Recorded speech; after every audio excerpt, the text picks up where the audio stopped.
ਸਤਿ ਸ਼੍ਰੀ ਅਕਾਲ ਜੀ। News Asia Punjabi ਦੇਖ ਰਹੇ ਹੋ ਤੁਸੀਂ ਤੇ ਮੈਂ ਹਾਂ ਕੁਲਵੰਤ ਸਿੰਘ। ਹਿਮਸ ਡੇਰਾਬੱਸੀ ਯਾਨੀ ਕਿ ਇੱਕ ਅਜਿਹਾ ਹਸਪਤਾਲ ਜਿਹੜਾ ਕਿ ਆਪਣੇ ਆਪ ਦੇ ਵਿੱਚ ਇੱਕ ਮਰੀਜ਼ਾਂ ਦੇ ਜਿਹੜਾ ਵਰਦਾਨ ਸਾਬਤ ਹੁੰਦਾ ਜਾ ਰਿਹਾ। ਲੰਘੇ ਦਿਨੀ ਅਸੀਂ ਤੁਹਾਨੂੰ ਇੱਕ ਐਸਾ ਪੇਸ਼ੈਂਟ ਦਿਖਾਇਆ ਸੀ ਜਿਹਦੀ ਕਿਡਨੀ 'ਚ ਪ੍ਰੋਬਲਮ ਸੀ, ਜਿਹੜਾ ਆਪਣੇ ਆਪ ਨੂੰ ਮਾਰਨ ਤੱਕ ਪਹੁੰਚ ਗਿਆ ਸੀ, ਜਿਹੜਾ ਕਹਿੰਦਾ ਸੀ ਮੈਨੂੰ ਜ਼ਹਿਰ ਦਾ ਟੀਕਾ ਲਵਾ ਦਿਓ। ਅਤੇ ਅੱਜ ਉਹਦੇ ਚਿਹਰੇ 'ਤੇ ਮੁਸਕਰਾਹਟ ਸੀ ਹਿਮਸ ਦੇ ਅੰਦਰ ਆਉਣ 'ਤੇ ਸਿਰਫ 7 ਦਿਨ ਦੇ ਅੰਦਰ ਜਿਹੜਾ 5 ਡਾਇਲਿਸਿਸ ਹੋ ਰਹੇ ਸੀ ਜਿਸ ਪੇਸ਼ੈਂਟ ਦੇ 7 ਦਿਨ ਦੇ ਅੰਦਰ ਦੇ 5 ਡਾਇਲਿਸਿਸ ਤੋਂ 1 ਡਾਇਲਿਸਿਸ 'ਤੇ ਆ ਗਿਆ। ਬੋਡੀ ਦੇ ਅੰਦਰ ਜਿੱਥੇ ਪ੍ਰੋਬਲਮ ਸੀ ਉਹ ਸਾਰੀ ਪ੍ਰੋਬਲਮ ਠੀਕ ਹੋਣ ਲੱਗੀ ਅਤੇ ਉਹ ਬੜਾ ਖੁਸ਼ ਹੋ ਕੇ ਦੱਸ ਰਿਹਾ ਸੀ ਵੀ ਮੈਂ ਅੱਜ ਬਿਲਕੁਲ ਠੀਕ ਮਹਿਸੂਸ ਕਰ ਰਿਹਾ। ਅਜਿਹੀ ਇੱਕ ਕੇਸ ਹਿਸਟਰੀ ਤੁਹਾਡੇ ਸਾਹਮਣੇ ਹੋਰ ਲੈ ਕੇ ਆਇਆ, ਲੇਕਿਨ ਇਸ ਵਾਰ ਬਿਮਾਰੀ ਵੱਖਰੀ ਹੋਏਗੀ। ਆਪਾਂ ਇਹ ਨਹੀਂ ਕਹਿ ਸਕਦੇ ਵੀ ਹਿਮਸ ਦੇ ਵਿੱਚ ਸਿਰਫ ਕੈਂਸਰ ਜਾਂ ਕਿਡਨੀ ਪੇਸ਼ੈਂਟ ਜਾਂ ਹੋਰ ਪੇਸ਼ੈਂਟਸ ਦੇ ਇਲਾਜ ਹੋ ਰਹੇ ਨੇ। ਇੱਥੇ ਅਲੱਗ-ਅਲੱਗ ਪੇਸ਼ੈਂਟਸ ਜਿਹੜੇ ਤੁਹਾਨੂੰ ਮਿਲਣਗੇ ਅਤੇ ਅਲੱਗ-ਅਲੱਗ ਕੇਸ ਹਿਸਟਰੀਆਂ ਦੇ ਵਿੱਚ ਅਜਿਹੀਆਂ ਕੇਸ ਹਿਸਟਰੀਆਂ ਜਿਹੜੀਆਂ ਇੱਥੇ ਠੀਕ ਹੋ ਰਹੀਆਂ ਨੇ, ਜਿਹੜੀਆਂ ਕਿ ਇੱਕ ਚਮਤਕਾਰ ਮੰਨਿਆ ਜਾ ਸਕਦਾ। ਅਤੇ ਇੱਥੋਂ ਦੇ ਜੇ ਡਾਕਟਰਸ ਦੇ ਨਾਲ ਗੱਲ ਕਰਦੇ ਹਾਂ ਤਾਂ ਇਹ ਕਹਿੰਦੇ ਨੇ ਵੀ ਅਸੀਂ ਤਾਂ ਕਰ ਰਹੇ ਹਾਂ ਲੇਕਿਨ ਕਰਵਾ ਪਰਮਾਤਮਾ ਰਿਹਾ। ਅਜਿਹੇ ਇੱਕ ਪੇਸ਼ੈਂਟ ਦੇ ਨਾਲ ਆਪਾਂ ਗੱਲ ਕਰਾਂਗੇ। ਉਹਨਾਂ ਦੇ ਪਰਿਵਾਰਕ ਮੈਂਬਰ ਸਾਡੇ ਨਾਲ ਮੌਜੂਦ ਨੇ, ਜਿਨ੍ਹਾਂ ਦੇ ਪਰਿਵਾਰਕ ਮੈਂਬਰ ਨੂੰ ਕੈਂਸਰ ਉਹਨਾਂ ਦੇ ਅੰਡਕੋਸ਼, ਉਹਨਾਂ ਦੇ ਜਿਹੜੇ ਸਿਸਟਰ ਸੀਗੇ ਉਹਨਾਂ ਦੇ ਅੰਡਕੋਸ਼ ਦੇ ਵਿੱਚ ਕੈਂਸਰ ਜਿਹੜਾ ਡਾਇਗਨੋਸ ਕੀਤਾ ਗਿਆ ਸੀ ਡਾਕਟਰਸ ਵੱਲੋਂ, ਅਤੇ ਬਹੁਤ ਜ਼ਿਆਦਾ ਘਬਰਾਹਟ ਸੀਗੀ। ਅੱਜ ਉਹ ਕਿਹੜੀ ਕੰਡੀਸ਼ਨਸ ਨੇ, ਕਿਸ ਤਰ੍ਹਾਂ ਸਾਡੇ ਨਾਲ ਤਜਰਬਾ ਸਾਂਝਾ ਕਰ ਰਹੇ ਨੇ, ਆਪਾਂ ਇਹਨਾਂ ਦੇ ਮੂੰਹ ਤੋਂ ਜਾਣਦੇ ਹਾਂ। सत श्रीकाल जी, क्या नाम है आपका? मेरा नाम शेख अनवर, मैं महाराष्ट्र से हूँ। अच्छा, थोड़ा सा बताएंगे क्या किनको जो कैंसर की प्रॉब्लम है उन किनको डायग्नोस हुई थी, क्या हुआ था उनको? इनको यूट्रस में प्रॉब्लम थी तो वो ऑपरेट हुआ, उसके बाद बायोप्सी हुई। ऑपरेट कैसे हुआ? यूट्रस में क्या प्रॉब्लम थी? सिस्ट थी, फाइब्रोइड थी, क्या था उसको? फाइब्रोइड था, ऑपरेट हुआ। ऑपरेट के बाद उनका बायोप्सी हुआ। ऑपरेट करके यूट्रस बाहर निकाल दिया कि सिर्फ सिस्ट या फाइब्रोइड बाहर निकाल दिया जी। उसके बाद बायोप्सी हुआ, उसका डायग्नोसिस हुआ कि इनको कैंसर है। तो उसके बाद रेडिएशन थेरेपी सब चलती रही। 6 साल से उनको तकलीफ़ है ये। 6 साल तक वो पूरा प्रोसेस चलता रहा। आज इस स्टेज पे है। क्या अभी क्या हो रहा था उनको? अभी तकलीफ़ कुछ नहीं, यही है मतलब आपको पेट स्कैन कराना है, थेरेपीज कराना है, बस ये चलते रहा यही। जो थेरेपीज करवा रहे थे उसका कुछ साइड इफेक्ट निकल रहा था बॉडी के ऊपर? हाँ सर, साइड इफेक्ट तो निकल रहा था। उनकी वेंस विजिबल नहीं है। जैसे मान लो उनको कोई तकलीफ है, कभी जबान में स्वेलिंग आ गई है, बात नहीं निकल रही है, बाल झड़ गए, बाल फिर से आ गए। अभी ये पोर्शन में तकलीफ़ शुरू हुई है उनको। अभी बोलते हैं कि यहाँ स्टेन डालना है। अभी जस्ट 2 दिन पहले सर आके गए थे, उनके बाद ही फ़ोन आया था कि स्टेन डालना है, तो मैंने मना कर दिया स्टेन के लिए। क्या पूरे प्रोसेस के ऊपर आते हैं। वो क्या करती क्या थी पहले तो मुझे ये बताइए। हाउस वाइफ है। हाउस वाइफ है तो क्या लगता है कि जो पहले आपने जो डायग्नोस करवाया, फाइब्रोइड डायग्नोस करवाया या फाइब्रोइड का ऑपरेट करवाया, क्या उसमें आपने थोड़ा सा देरी कर दी ऑपरेट करवाने में, तब ये प्रॉब्लम बढ़ी, या फिर अंदर पहले से ही वो कैंसर के जो जीवाणु थे, कीटाणु थे, वो पैदा हो चुके थे? ये तो मैं नहीं बोल सकता, ये तो जब डॉक्टर के पास जाएंगे तभी पता लगेगा। डॉक्टर्स ने, जिन डॉक्टर्स ने गायनेकोलॉजिस्ट ने जो उन्होंने ऑपरेट किया था, उन्होंने आपको बताया कुछ? हाँ, तो वो बायोप्सी को जैसे भेजा उन्होंने, उसके बाद बताया कि आपको कैंसर है। अच्छा, बताया नहीं भी ये क्यों बढ़ा है? नहीं, वो बताया नहीं, कारण बताया नहीं। तो मतलब जब डॉक्टर्स ने वो ऑपरेट किया था तो ऑपरेट करने के बाद क्या प्रॉब्लम आई थी कि उनको फिर डायग्नोस करवाना पड़ा, कि इनको पता चला कि ये इनको बायोप्सी करवा के पता करें? नहीं, जैसे ऑपरेट किया ना, जनरली ऑपरेट होने के बाद, ऑपरेट होने के तुरंत साथ में ही वो उनकी बायोप्सी करवा ली, ताकि अंदर कुछ रह ना जाए, उसकी वजह से पता चल जाए। अच्छा। उसी समय ये डायग्नोसिस हो गया कि इनको कैंसर है। जो यूट्रस बाहर निकाली होगी उसकी बायोप्सी करवाई उसकी। हाँ, उसके बाद बाकी प्रोसेस शुरू हो गए। ठीक है जी। तो फिर जब ये मतलब डायग्नोस हो गया कि उनके अंडकोश में कैंसर था, जो उनको निकाला, उसके अभी जड़ें अंदर बाकी हैं, तो क्या मतलब उनकी हालत और परिवार की हालत कैसी थी? नहीं जी, उनकी हालत तो ऐसी कोई मतलब नाजुक नहीं है। मैं वो नहीं बोल रहा, मैं शारीरिक भाषा की बात नहीं कर रहा। मैं आर्थिक और मेंटल कंडीशंस की बात कर रहा हूँ। मेंटल कंडीशन तो डिस्टर्ब है। अगर एक घर में कोई कैंसर पेशेंट रहे तो पूरा घर डिस्टर्ब रहता है। ये तो आप भी समझ सकते हैं, हम तो जान ही रहे उसको। अच्छा, परिवार की आर्थिक हालत कैसी है? मध्यम है सर, मध्यम हालत। गुजर बसर कैसे? मेरे सर्विस पे थे वो, अब रिटायर्ड हो चुके। अब उनकी एज है 65। हाँ। तो जब एक परिवार में कैंसर का कोई पेशेंट आ जाता है तो एक ना धारणा होती है, परिवार में एक धारणा होती है कि ये जो हेरिडिटरी प्रॉब्लम हो जाती है, किसी को एक परिवार के एक सदस्य को हो जाए तो आगे के पे जो सदस्य होते हैं उनको टेंशन पड़ जाती है कि हमें ना हो जाए। कुछ इस तरह का परिवार में माहौल भी है? नहीं जी, हेरिडिटी हम इसको नहीं मानते। नहीं, आप इसको हेरिडिटरी नहीं मानते। तो जब ये डायग्नोस हो गया तो जिस डॉक्टर से आपने इसको बायोप्सी करवाने के बाद कुछ और इलाज करवाया आपने? किसी को अलग अलग कोई इलाज नहीं करवाया, ये अंग्रेजी इलाज ही करवाया। अंग्रेजी इलाज करवाया था? क्या करवाया था? वही सर, केमोथेरेपी, रेडिएशन, यही 6 साल तक वो चलता रहा? बिल्कुल, अभी भी चल रहा है। कितना पैसा लगा दिया? ये आप अगर आएंगे हिम्स हॉस्पिटल में, hospital and institute of integral medical sciences, Chandigarh Derabassi में हॉस्पिटल है, ऑन द मेन हाईवे। अगर आप आते हैं तो यहाँ पे आपको बहुत सारे कैंसर पेशेंट मिलेंगे, एंड स्टेज कैंसर पेशेंट मिलेंगे। एंड सिर्फ फ़र्क ये देखेंगे, when you compare these patients with the patient in other hospital of similar kind, फ़र्क ये देखेंगे कि ये कंफर्टेबल है। दूसरा फ़र्क ये देखेंगे कि ये आपको लगेगा नहीं कि ये पेशेंट हैं, वो दर्द रहित हैं। कि शुगर, बीपी सिर्फ 7 दिन में बिना 1 रुपए की दवाई के 90% लोगों का यहाँ हिम्स हॉस्पिटल चंडीगढ़ में भर्ती होकर खाने पीने को ठीक करके रिवर्स किया जा सकता है। सैकड़ों पेशेंट हो चुके हैं। अगर ज़ुबान पे लगाम है तो 3 लोगों से वास्ता नहीं पड़ेगा आपका। खाने के लिए है तो डॉक्टर से वास्ता नहीं पड़ेगा, बोलने के लिए है तो पुलिस और वकील से वास्ता नहीं पड़ेगा, और प्रोफेशनली इन तीनों से वास्ता ना पड़े तो ज़्यादा अच्छा है। दूसरा, दुनिया की कोई भी ऐसी बीमारी नहीं है जो खाने पीने से हो नहीं जाती है और फिर रेगुलेट नहीं हो सकती है। तो ये दोनों बातें वैसे ही चलती हैं।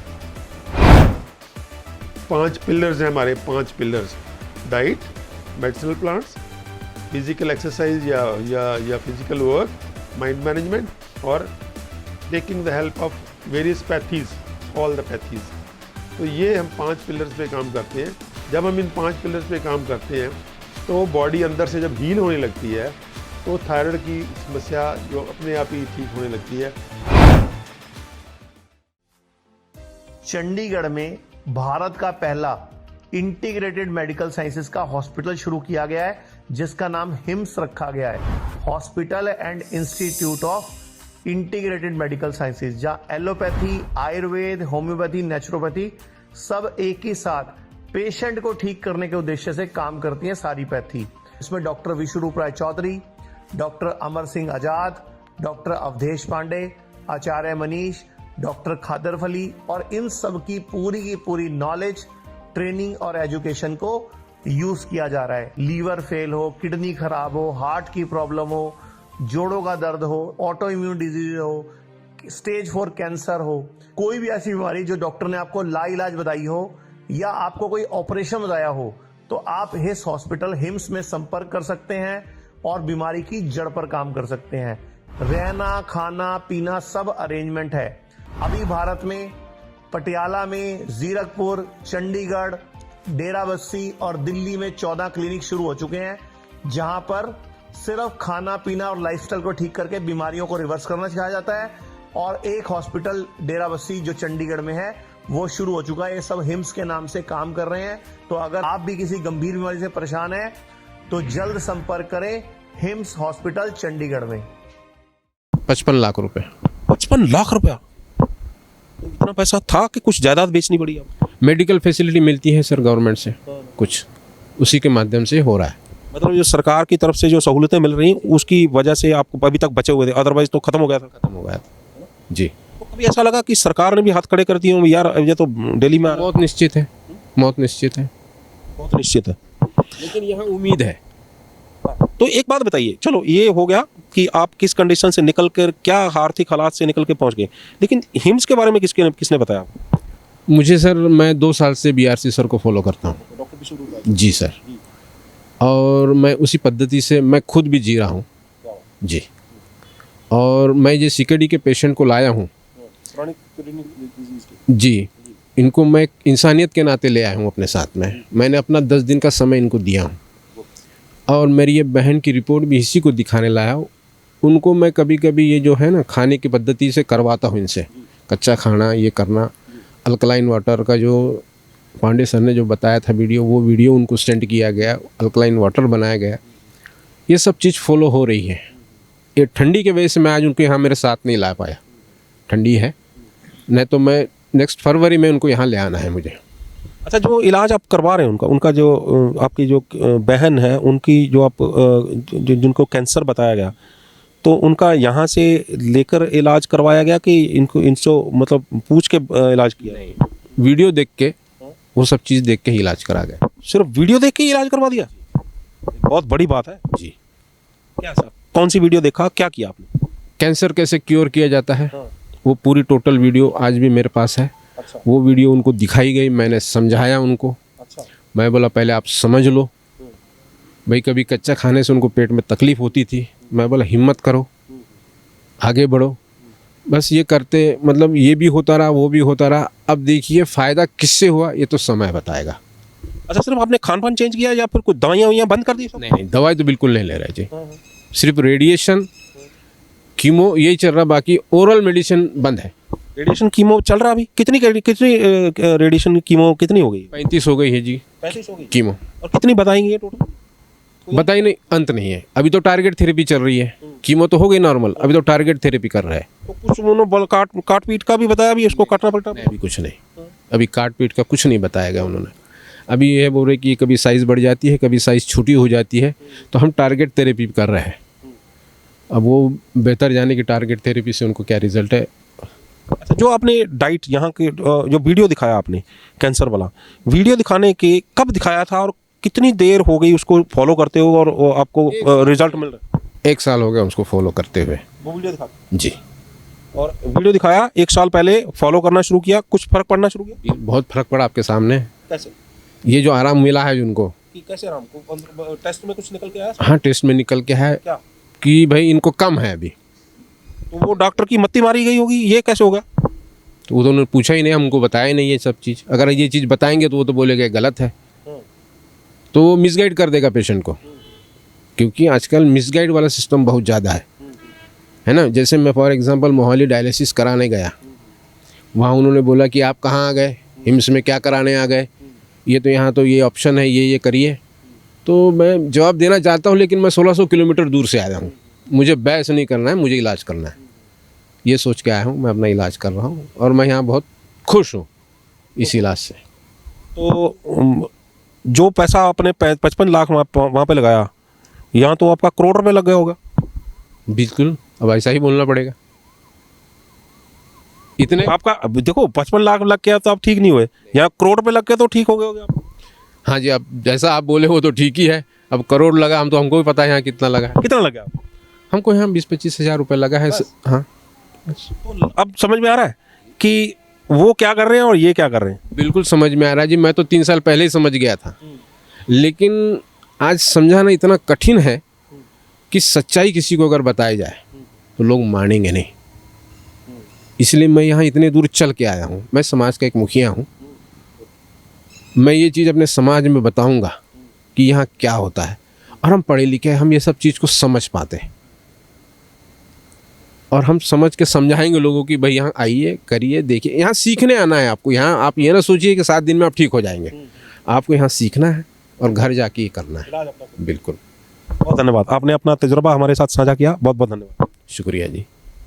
ਸੋ ਇਹ ਮੈਂ ਜਦੋਂ ਵੀ ਕਦੇ ਵੀਡੀਓ ਕਿਸੇ ਦੇ ਵਿੱਚ ਗੱਲ ਕਰਦਾ ਤਾਂ ਐਂਡ ਦੇ ਵਿੱਚ ਇੱਕ ਗੱਲ ਕਹਿਣਾ ਹੁੰਦਾ ਕਿ ਇਸ ਵੀਡੀਓ ਨੂੰ ਜੇ ਚੰਗੀ ਲੱਗੀ ਹੈ ਤਾਂ ਇਸ ਨੂੰ ਵੱਧ ਤੋਂ ਵੱਧ ਸ਼ੇਅਰ ਕਰ ਦਿਓ। ਕੀ ਪਤਾ ਕੋਈ ਘਰ ਬੈਠਾ ਬੰਦਾ ਵੀਡੀਓ ਦੇਖ ਰਿਹਾ ਹੋਵੇ ਤੇ ਜੇ ਉਹ ਵੀਡੀਓ ਦੇਖ ਕੇ ਠੀਕ ਹੁੰਦਾ ਤਾਂ ਅਸੀਂ ਸਮਝਾਂਗੇ ਕਿ ਇਸ ਵੀਡੀਓ ਨੂੰ ਬਣਾਉਣ ਦਾ ਮਕਸਦ ਕਾਮਯਾਬ ਰਿਹਾ।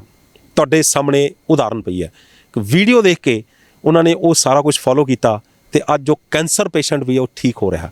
ਆਪਾਂ ਡਾਕਟਰ ਅਵਧੇਸ਼ ਪਾਂਡੇ, ਮੇਰੇ ਨਾਲ ਡਾਕਟਰ ਅਵਧੇਸ਼ ਪਾਂਡੇ ਨੇ, ਇਹਨਾਂ ਤੋਂ ਜਾਣਦੇ ਹਾਂ ਕਿ ਇਹ ਪੇਸ਼ੈਂਟ ਜਦੋਂ ਆਇਆ ਸੀ ਇੱਥੇ ਕਿਸ ਕੰਡੀਸ਼ਨ ਦੇ ਵਿੱਚ ਸੀਗਾ, ਕਿਸ ਕੰਡੀਸ਼ਨ ਦੇ ਵਿੱਚ ਉਹਨਾਂ ਦੀ ਰਿਪੋਰਟਾਂ ਦਿਖਾਈਆਂ ਗਈਆਂ ਸੀ ਤੇ ਕਿੱਦਾਂ ਉਹਨਾਂ ਨੂੰ ਫੋਲੋ ਕੀਤਾ, ਕੀ ਹੈ ਜੀ ਗਿੱਦੜ ਸਿੰਘ ਦੀ ਘੁਮਾਤੀ ਜਿਹੜਾ ਠੀਕ ਹੋ ਗਿਆ। ਡਾਕਟਰ ਸਾਹਿਬ ਤੁਹਾਡਾ ਨਿਊਜ਼ ਏਸ਼ੀਆ ਪੰਜਾਬੀ ਤੇ ਸਵਾਗਤ ਹੈ ਜੀ। सत श्रीकाल जी। सत श्रीकाल। डॉक्टर साहब हाँ थैंक यू। डॉक्टर साहब ये जब आया था पेशेंट, हाँ इनका ये पेट सीटी का रिपोर्ट है।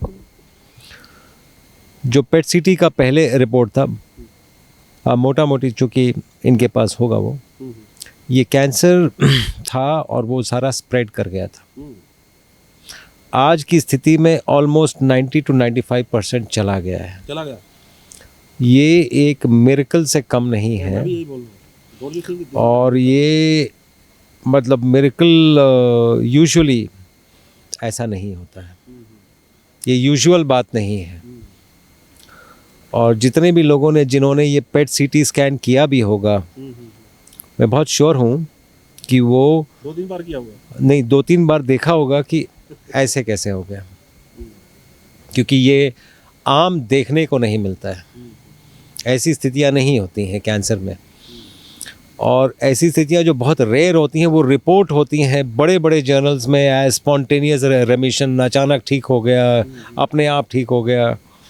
जबकि इन्होंने बताया हमारे एफर्ट्स ये होते हैं, हम ये मानते हैं, और मैं इस पे बहुत शोध भी कर रहा हूँ कि कैंसर एक मेटाबॉलिक डिजीज़ है, और इसीलिए मेटाबॉलिज्म अगर ठीक कर लेंगे, जो खान पान ये बोल रहे थे, अगर मेटाबॉलिज्म ठीक कर लेंगे तो मेटाबॉलिक डिजीज़ ठीक हो जाएगा।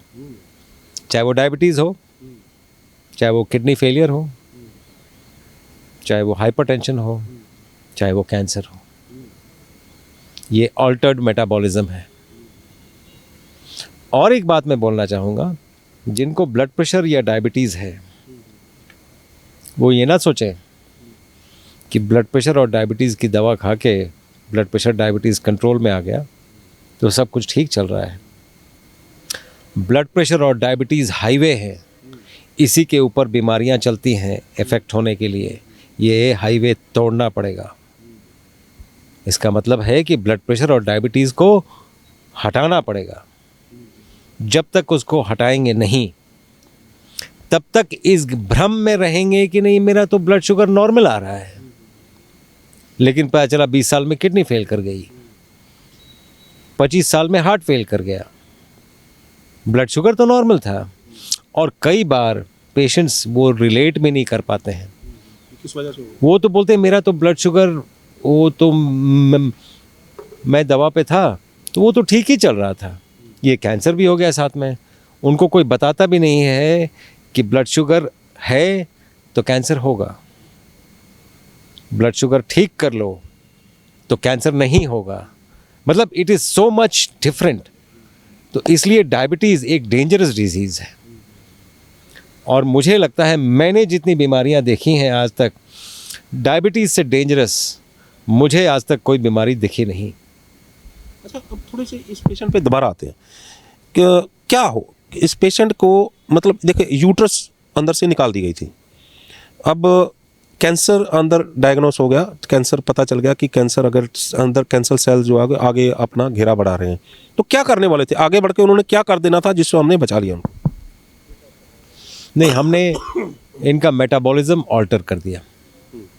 यही रिज़ल्ट इसी कैंसर का आप 5 पेशेंट और ये दिखा दीजिए, नहीं है, ऐसे रिजल्ट्स नहीं हैं। तो मेटाबॉलिज्म जैसे ही ऑल्टर हुआ वो ठीक हो जाएंगे। वो दिल बहलाने के लिए है कि हम ये भी कर रहे हैं, वो भी कर रहे हैं, लेकिन बेसिक बात यही है। मेटाबॉलिज्म जो आपने वो कैसे ठीक किया? देखिए, जो आप जेनेटिक डिजीज़ की बात आप ये पूछ रहे थे, जीन्स में एबरेशन,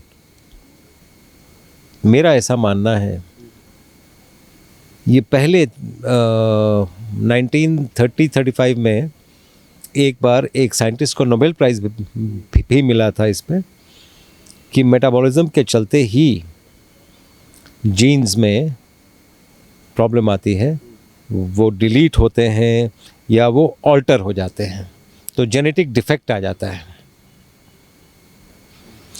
तो इसका कन्वर्स क्यों नहीं उस समय सोचा गया कि मेटाबॉलिज्म ठीक कर लें तो वो ठीक हो जाएगा। हम वही कर रहे हैं एग्जैक्टली यहाँ पे, और वो पेशेंट ठीक हो जा रहे हैं। मेरे कहने का भाग, इनसे इन्होंने तो आपके पास आए, कंसल्टेशन ली, वीडियो भी देखा, कुछ कर लिया, लेकिन जो घर पे बैठे हैं हमें देख रहे हैं, वो अपना मेटाबॉलिज्म जो है वो कैसे ठीक करेंगे।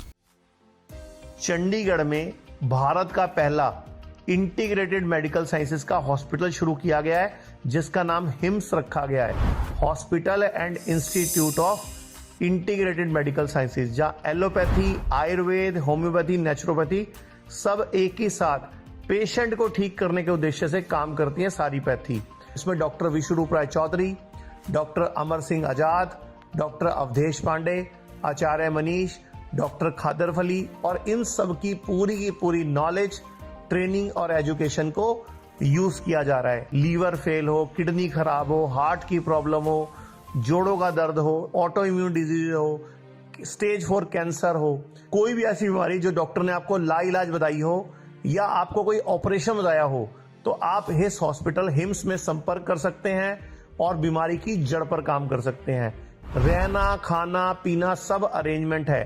70 बेड का यह हॉस्पिटल भारत में अपनी तरह का एकमात्र ऐसा हॉस्पिटल है जहां पर पेशेंट को ठीक किया जाता है, पेशेंट को नॉलेज दी जाती है, पेशेंट को पढ़ाया जाता है, पेशेंट को एजुकेट किया जाता है कि कैसे आपको अपनी बीमारी से खुद ही लड़ना है, यानी कि अपना डॉक्टर खुद बनना है। Be your on doctor. तो आज जरूरत है ऐसे हिम्स के हॉस्पिटल और क्लिनिक्स की। अभी भारत में पटियाला में, जीरकपुर, चंडीगढ़, डेराबस्सी और दिल्ली में 14 क्लिनिक शुरू हो चुके हैं, जहां पर सिर्फ खाना पीना और लाइफस्टाइल को ठीक करके बीमारियों को रिवर्स करना सिखाया जाता है। और एक हॉस्पिटल डेराबस्सी जो चंडीगढ़ में है वो शुरू हो चुका है। ये सब हिम्स के नाम से काम कर रहे हैं। तो अगर आप भी किसी गंभीर बीमारी से परेशान हैं तो जल्द संपर्क करें हिम्स हॉस्पिटल चंडीगढ़ में। बहुत सिंपल सी बात है, एक बहुत सिंपल रूल है जीने का।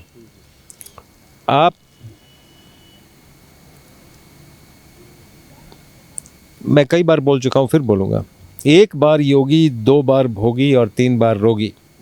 अगर आप 3 बार खाना खाते हैं तो टाइम की बात है, बीमारी तो होगी ही, टाइम की बात है। आज हो, कल हो, परसों होगी ज़रूर। अगर आप 2 बार खाना खाते हैं तो बहुत सा चांसेस है कि आपको कोई बीमारी नहीं होगी। 1 बार खाते तब तो आप योगी हैं। तो 2 बार एक आम आदमी को इससे ज़्यादा खाने की ज़रूरत नहीं है। अगर 2 बार खाएं और 2 खाने के बीच में 8 घंटे का गैप रखें और 2 ही बार खाएं तो एक में 8 घंटे का गैप, दूसरे में 16 घंटे का गैप आ गया। तो इंटरमिटेंट फास्टिंग भी हो गया। और अपना वो जो जैसे ही आप खाना खाते हैं शुगर स्पाइक, ये पैंक्रियास से इंसुलिन स्पाइक करता है, इंसुलिन भी मेटाबोलाइज हो गया, तो इंसुलिन रेजिस्टेंस भी नहीं हुआ, तो डायबिटीज़ अगर है तो वो ठीक भी हो जाएगा और आगे मेटाबॉलिज्म ठीक चलता रहेगा। और खाने में 50% रॉ और 50% कुक्ड। आप अगर सिर्फ सिंपली यही फॉर्मूला फॉलो कर लें, ये 80-90 साल बिना बीमारी के जीने का नुस्खा है ये। मतलब कहने का है कि हम देसी भाषा में अगर समझाएं तो इंटरमिटेंट फास्टिंग, और दूसरा जो 8 घंटे का जो है वो खाने में जो गायब होना चाहिए, और जितना खाना है उसमें से हाफ कुक्ड हो, आधा पका हो आधा कच्चा हो। इससे हम लोग जो है वो कैंसर और बहुत सारी डिजीजेज खत्म कर सकते हैं। इनका भी यही हुआ। इनका तो खैर रॉ डाइट पे हम ले आए थे उनको, टोटल रॉ डाइट, क्योंकि बेसिक फंडा अगेन हम पेट सीटी करते हैं। तो पेट सीटी हम कैसे करते हैं, ये पेट सीटी का रिपोर्ट है आपके सामने। हम कैसे करते हैं, FDG हम यूज़ करते हैं। एक स्कैन है, ये पूरी बॉडी का स्कैन है देखने के लिए कि कहाँ कहाँ पे कैंसर है। तो FDG में हम फ्लोरोडिऑक्सी ग्लूकोज इंजेक्ट करते हैं, बॉडी में इंजेक्ट करते हैं, मतलब वेन में इंजेक्ट करते हैं। तो वो कहाँ पे जाता है, वो एग्जैक्टली वहीं पे जाता है जहाँ पर कैंसर है। तो क्या मतलब है इसका, ग्लूकोज, कैंसर को ग्लूकोज पसंद है, आपको भी ग्लूकोज पसंद है, कैंसर को भी पसंद है। तो ग्लूकोज कहाँ से आया, ग्लूकोज सिंपल शुगर है। हमने इनका सिंपल शुगर काट दिया, तो कैंसर को फूड नहीं मिला, तो कैंसर खत्म हो गया। और जो भी रॉ फूड है वो कॉम्प्लेक्स शुगर है, उसको सिंपल शुगर बनने में बहुत टाइम लगता है। और बॉडी के हर एक सेल जो कैंसरस नहीं है वो ट्यून्ड है कीटोसिस में जाने के लिए, ट्यून्ड है वो। आपको रोकूंगा यहाँ पे। क्या लगता है कि मैं अगर इसको और सिंप्लीफाई करके बताऊं कि अगर हम लोग रॉ फूड की जगह कैंसर वाले पेशेंट कुछ भी और खाता है तो हम वो खुद नहीं खा रहा, वो कैंसर को फीड कर रहा है। बिल्कुल बिल्कुल ऐसे ही, बिल्कुल ऐसे ही। अगर आप कैंसर वाले पेशेंट को कभी कोई मिठाई खिला रहे हो, कोई ये कर रहे हो, तो आप कैंसर फीड कर रहे हो, उसको बढ़ा तो आप उसके शुभ चिंतक नहीं हो सकते हैं। तो जब तक ये बात नहीं समझ में आएगी तब तक सोसाइटी में कैंसर्स बढ़ते जाएंगे। और हम इस बात के लिए पाश्चात्य देशों के तरफ देखते रहेंगे कि कोई साइंटिस्ट उठेगा, कभी कोई दवा निकालेगा और कैंसर ठीक हो जाएगा। हम इस बात पे जीते हैं। आपको मैं बताऊं, मैक्सिमम लोग इस कभी ना कभी तो निकलेगा ही, क्या कर सकते। मतलब आप ऐसी स्थिति में हैं कि आप इस बात से, आपके पास सब कुछ है लेकिन आप उस तरफ देख रहे हैं, पाश्चात्य देशों की तरफ। तो ये सब ज्ञान तो हमारे ग्रंथों में है, हम उनकी तरफ क्यों ना देखें, हम पाश्चात्य देशों की तरफ क्यों देखें। आप देखें जितने भी दुनिया में धर्म हैं, फास्टिंग का महत्व देख लें आप, चाहे वो सनातन हो, चाहे वो ये इस्लाम हो, चाहे वो हिब्रू हो, चाहे वो क्रिश्चियनिटी हो, फास्टिंग का महत्व सभी धर्मों में है और इतना महत्व दिया गया है, इसका कोई हिसाब नहीं है। तो इसलिए ये सभी चीज़ें लिखी हुई। बहुत धन्यवाद डॉक्टर साहब, आपने एक ऐसा मंत्र बताया है जीवन का जिससे हम कैंसर ही नहीं, बहुत सारे और रोग जो हैं वो घर पे बैठे बिना डॉक्टर के पास, बिना कोई माथा पच्ची किए, बिना कोई पैसा खर्च किए हम लोग ठीक कर सकते हैं। आपका बहुत बहुत धन्यवाद। धन्यवाद जी, धन्यवाद। ਸੋ ਇਸਨ ਡਾਕਟਰ ਅਵਧੇਸ਼ ਪਾਂਡੇ, ਤੁਸੀਂ ਦੇਖਿਆ ਵੀ ਕਿਸ ਤਰੀਕੇ ਦੇ ਨਾਲ ਕੈਂਸਰ ਦੇ ਪੇਸ਼ੈਂਟ ਨੂੰ ਠੀਕ ਕਰਨ ਦਾ ਇੱਕ ਛੋਟਾ ਜਿਹਾ ਉਪਾਅ ਦੇਖਣ ਨੂੰ ਆਪਾਂ ਨੂੰ ਲੱਗਦਾ ਵੀ ਕੀ ਹੋ ਜਾਏਗਾ ਇਹਦੇ ਨਾਲ, ਲੇਕਿਨ ਜਦੋਂ ਅਸੀਂ ਸਿਰਫ ਤੇ ਸਿਰਫ ਰॉ ਫੂਡ ਦਿੰਦੇ ਆ, ਰॉ ਫੂਡ ਦਾ ਮਤਲਬ ਕੱਚਾ ਖਾਣ ਨੂੰ ਦਿੰਦੇ ਆ, ਤਾਂ ਫਿਰ ਸਮਝ ਲਓ ਵੀ ਕੈਂਸਰ ਦੀ ਜਿਹੜੀ ਆ ਫੂਡ ਸਪਲਾਈ ਲਾਈਨ ਜਿਹੜੀ ਉਹ ਕੱਟ ਜਾਂਦੀ ਹੈ। ਫੂਡ ਸਪਲਾਈ ਲਾਈਨ ਕੱਟੀ ਤਾਂ ਕੈਂਸਰ ਨੂੰ ਉਹ ਗਲੂਕੋਜ਼ ਨਹੀਂ ਮਿਲਿਆ ਜਿਹੜੇ ਗਲੂਕੋਜ਼ ਦੇ ਸਿਰ ਦੇ ਉੱਤੇ ਕੈਂਸਰ ਜਿੰਦਾ ਬੋਡੀ ਦੇ ਅੰਦਰ, ਤੇ ਬੋਡੀ ਦੇ ਅੰਦਰ ਜਿੰਦਾ ਕੈਂਸਰ ਨੂੰ ਖਾਣਾ ਨਾ ਮਿਲਣ ਕਰਨ ਤੋਂ ਬਾਅਦ ਜਿਹੜੀ ਉਹ ਕੈਂਸਰ ਖਤਮ ਹੋ ਜਾਂਦਾ। ਤੇ ਇਹ ਇੱਕ ਜ਼ਿੰਦਾ ਉਦਾਹਰਨ ਤੁਹਾਡੇ ਸਾਹਮਣੇ ਹੈ, ਤੁਹਾਡੇ ਨਾਲ ਪੇਸ਼ੈਂਟ ਦੇ ਪਰਿਵਾਰ ਵੀ ਮੌਜੂਦ ਹੈ, ਡਾਕਟਰ ਵੀ ਮੌਜੂਦ ਨੇ, ਤੇ ਦੋਨਾਂ ਨੇ ਸਾਬਤ ਕੀਤਾ ਕਿ ਕਿਸ ਤਰੀਕੇ ਦੇ ਨਾਲ ਇੱਕ ਪੇਸ਼ੈਂਟ ਦੇ ਨਾਲ ਆਹ ਕੁਝ ਵਾਪਰਿਆ ਸੀ ਤੇ ਉਹਨੂੰ ਅਸੀਂ ਆਹ ਕੀਤਾ ਤੇ ਅੱਜ ਉਹ ਪੇਸ਼ੈਂਟ ਬਿਲਕੁਲ ਠੀਕ ਹੋ ਗਿਆ। ਜਿਹੜਾ ਕਿ ਮਾਡਰਨ ਮੈਡੀਕਲ ਸਾਇੰਸ ਸ਼ਾयद ਇਸ ਨੂੰ ਨਾ ਮੰਨੇ, लेकिन हाथ कंगन को आरसी क्या और पढ़े लिखे को फारसी क्या, हिंदी की कहावत है, इस सामने उदाहरण है तो इसनों इनकार नहीं किया जा सकता। सो तुहानूं ये गलबात किवें लगी, अपनी राय सानूं साडे कमेंट बॉक्स जरूर देना। जेकर वीडियो वधिया लगी है तो एक बार फिर कहांगे कि इस वीडियो नूं भी वध तों वध शेयर कर दिओ, क्योंकि ये पेशेंट भी वीडियो देखने तो बाद अपने घर दे विच इलाज करके अपने उस वीडियो दे नाल नूं फॉलो करके ही ठीक होया। तो असी भी ये चाहते हैं कि जेकर वीडियो तुहानूं वधिया लगी है तो इसनूं भी वध तों वध शेयर कर दिओ। की पता कोई अजिहा ही पेशेंट किते कोई होर दूर बैठा होवे तो वह भी जेकर ये वीडियो देख के घर बैठे ठीक होंदा तो असी समझांगे कि इस वीडियो नूं बनाउण दा मकसद कामयाब रहा। साडे चैनल नूं सबसक्राइब करना ना भुल्लिओ। अगली बार फिर हाज़र होवांगे एक नवे मुद्दे, एक नवे मेहमान दे नाल। उदों तक मैनूं दिओ इजाज़त। धन्नवाद।